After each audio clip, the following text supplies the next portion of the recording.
कि अगर विश्व मानवता को बचाना है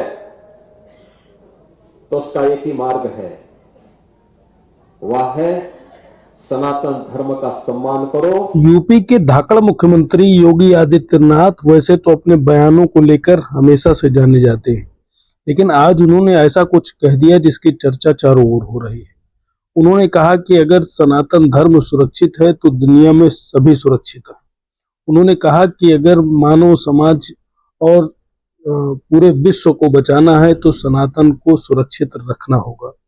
देखिए ये रिपोर्ट। दुनिया के अंदर अकेले सनातन धर्म है जिसने दुनिया की हर जाति, हर मत, हर मजहब, हर संप्रदाय के लोगों को उसकी विपत्ति के समय शरण दे करके संरक्षण दिया है, उसे फलने फूलने का एक अवसर दिया है। लेकिन क्या दुनिया के अंदर ऐसे ही हिंदुओं के साथ भी हो रहा है क्या? ऐसे ही हो रहा है क्या? आज बांग्लादेश में क्या हो रहा है? पाकिस्तान में क्या हुआ था?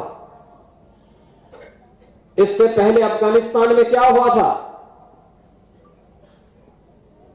मैं पूछना चाहता हूं उन लोगों से, कौन वे लोग थे जिन्होंने देश के अंदर सनातन धर्म से जुड़े हुए उन मानबिंदुओं को नष्ट करने का काम किया था, और क्यों किया था? उसके पीछे की नियत क्या थी? उसके पीछे की नियति अपने बर्बर कृत्यों को अंजाम देकर के पूरी धरती को नरक बनाने की साजिश का हिस्सा था, जिसके तहत कभी काशी में काशी विश्वनाथ मंदिर, कभी अयोध्या में श्री राम जन्मभूमि, कभी मथुरा में श्री कृष्ण जन्मभूमि, कभी संभल में कल के अवतार की हरिहर भूमि, कभी भोज में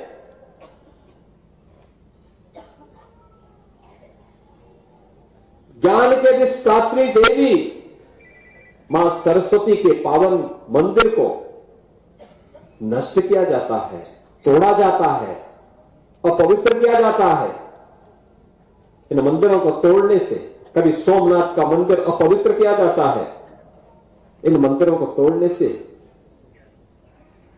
उनका कुल और वंश ही नष्ट हुआ होगा जिन्होंने इन मंदिरों को अपवित्र किया है। वे फैले फूले नहीं होंगे, लेकिन उन्होंने दिखाया तो। और ये कारण है जब मैं आज पूछता हूं कि भाई जिन लोगों ने मंदिर तोड़े थे उनकी क्या स्थिति है वर्तमान में, तो लोग बताते हैं कि औरंगजेब के परिवार के लोग, उसके वर्तमान खानदान। मुझे कोई एक दिन बता रहा था जबकि कोलकाता के पास वो रिक्शा चलाते हैं, तो मुझे बताओ अगर उसने पुणे किए होते, इन मंदिरों को तोड़ा नहीं होता तो रिक्शा चलाता क्या? ये दुर्गति को प्राप्त करता है, ये उसकी दुर्गति है। उसने ईश्वर की अवमानना की है। और मैं यही कहूंगा कि दुनिया के अंदर अगर विश्व शांति की स्थापना करनी है तो यह सनातन धर्म ही उसको कर सकता है, केवल सनातन धर्म। और भारत के अंदर सनातन धर्म ही भारत का राष्ट्रीय धर्म है। विरासत और विकास के बीच में एक बेहतर समन्वय होना चाहिए। यज्ञ उसी की प्रेरणा देता है, यानी यज्ञों के पीछे का भाव ही यही है कि इसका एक पक्ष है सांसारिक उत्कर्ष का और दूसरा पक्ष है जीवन में सफलता के लिए मुक्ति प्राप्त हो। सांसारिक उत्कर्ष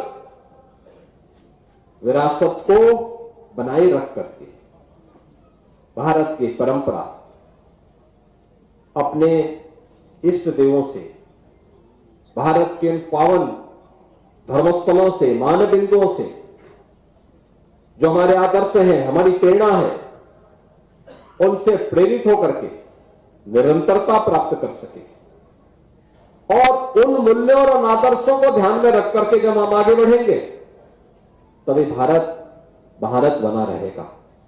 और ये हमारा सौभाग्य है कि आज प्रधानमंत्री मोदी जी के नेतृत्व में पूरा देश अपनी विरासत का अछोड़े बनाए रखते हुए विकास की एक नई बुलंदियों को छूता हुआ दिखाई दे रहा है। फिर से नया भारत एक विकसित भारत के रूप में आगे बढ़ रहा है।